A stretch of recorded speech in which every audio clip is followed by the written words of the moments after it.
Hey guys, welcome to the Catway. So in this video, we are going to talk about the divisibility rules of few numbers. So before I begin, I would like to thank all the people who have joined us. Our Facebook group link is there in the description below. Now let's roll in for today's video. So the first one is the divisible by 2. Okay.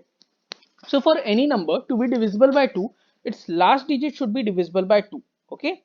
For a number to be divisible by 4, the last two digits should be divisible by 4. Okay. For 8, the last three digits should be divisible by 8. Now I hope you must have understood what the pattern that family of 2 is following. So see, what you can see is, if it would be 16, divisibility by 16, then what would be the case? The case would be that the last four digits should be divisible by 16. In case of 32, the last 5 digits should be divisible by 32. Okay, so this is the pattern which the family of 2 follows. Now talking about 3 and 9, they both follow the same rule. That is, the sum of digits should be divisible by 3, and in case of 9, the sum of digits should be divisible by 9. Also, if there is a number which is divisible by 9, it will also be divisible by 3 because 9 is a multiple of 3. Okay. Coming to the family of 5, see, for 5 the last digit should be divisible by 5. For 25 the last two digits should be divisible by 25. Okay. So they also follow the same rule as the family of 2. That is, for 125 the last three digits. For 625 the last four digits have to be divisible by 625. So the family of 5 and the family of 2, they follow the same rule. 3 and 9 follow the same rule. I hope these are the easy ones, so I hope they must be clear as by now. Coming to divisible by 11. Okay, the difference between, what does it say, is the difference between the sum of digits at odd places and sum of digits at even places should be divisible by 11 or be 0. So let's take an example. Okay, so let's take 956002571 8. So let's see if this number is divisible by 11.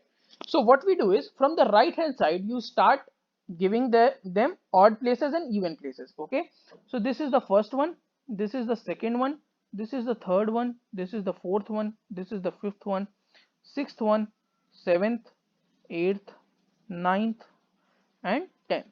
Okay, now what you have to do is, you have to take the sum of digits at odd places, that is 1, 3, 5, 7 and 9.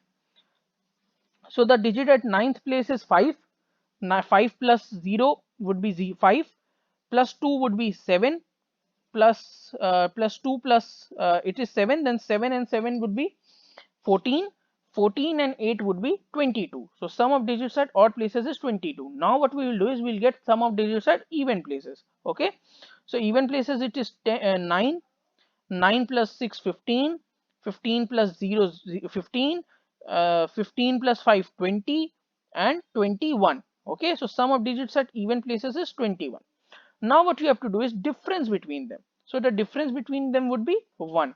And what should the value come for the number to be divisible by 11? It should either be divisible by 11 or it should be 0. So this is not 0, neither is 1 divisible by 11. So the complete number 95600 25718 is not divisible by 11. Okay, I hope this is clear. Now we will talk about few numbers which have been constantly asked in your examinations, whether it's or in mocks. So how to find about if a number is divisible by them. Now there are some bigger numbers and you cannot directly calculate for them every time. Okay, so what we do is, we write the numbers in a form of product of two co-prime numbers. Okay, so we write them as a product of two co-prime numbers. Okay, so for few of them I'll I'll write it down so that you can copy them, because these are the ones which are generally asked in your examinations. Okay, they are very, you know, they occur very often in your examinations. Okay, so let's see what are those numbers. So in this column I'll write, for a number to be divisible by, and it should be divisible by. Okay, so what I'm going to do is, I will write that for, let's say, for 24. Okay, so let's say for 24, for a number to be divisible by 24, the table will be read like this, that for a number to be divisible by 24, it should be divisible by 3 and 8. Okay, so it should be divisible by 3 and 8. Now let's say if the question says to you that you have to find a number which is divisible by 24. So instead of finding the number to be divisible by 24, you will find if the number is divisible by 8 and 3. So for 3, you will add the digits, you will get your answer. For 8, you will check the last 3 digits. So you will get your answer instead of dividing it by 24, which is a difficult thing. Okay. So this is your first one. Coming to the second, let's say talk about 12. So they are 3 and 4. Okay. Coming to 15, they are 3 and 5.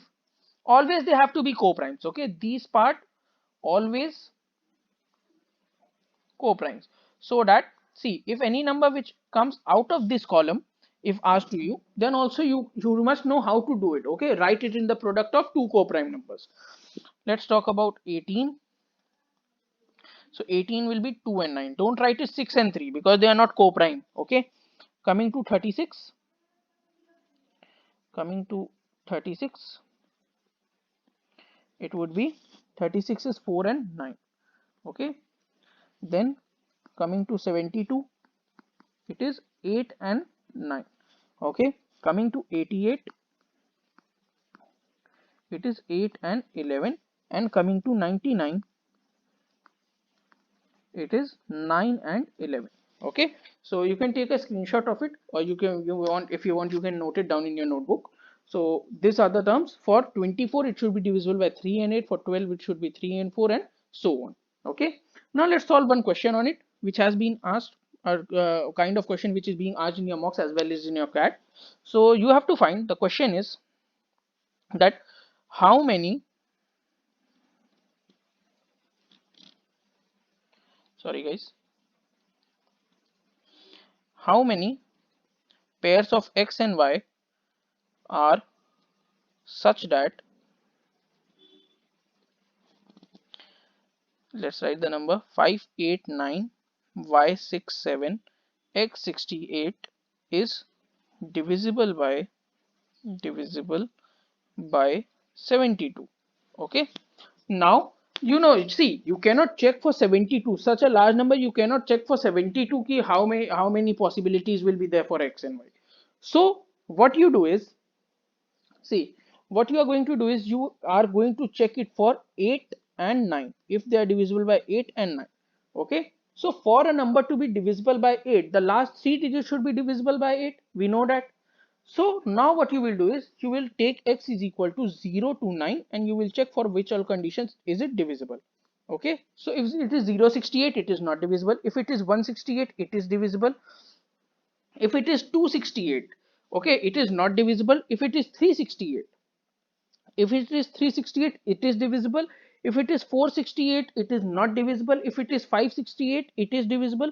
If it is 668, it is not divisible. 768 is divisible. 868 is not divisible, and 968 is divisible. Okay, so 968 is divisible. Now see, now you have the values of x which are possible. These are the possible values of x. It is not like that they are definitely going to be your answer. These are the only possible values which x can have. Now we will check what are the values of y that y can have. So for a number to be divisible by 9, है ना, for a number to be divisible by 9, the sum of digits should be divisible by 9. Okay, so which means that we can take, these are all going to be a possibility. So we know our answer. So that is 5 pairs will be there. That is for certain. But if it is asked to find out the number of find out the exact pairs, then what you will do is, see, now take the value of x as 1. What you already had was 5 8 9, that is 5 plus 8 13, 13 plus 9 22, 22 plus 6 28, 28 plus 7 35, 35 plus 14 49. So you have 49 plus x plus y to be divisible by 9.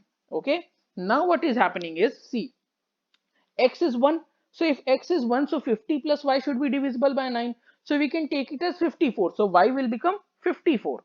Okay, so that y will become 4. Now if x value is 3, then 49 plus 3, that is 52. So to make it 54, we need y is equal to 2.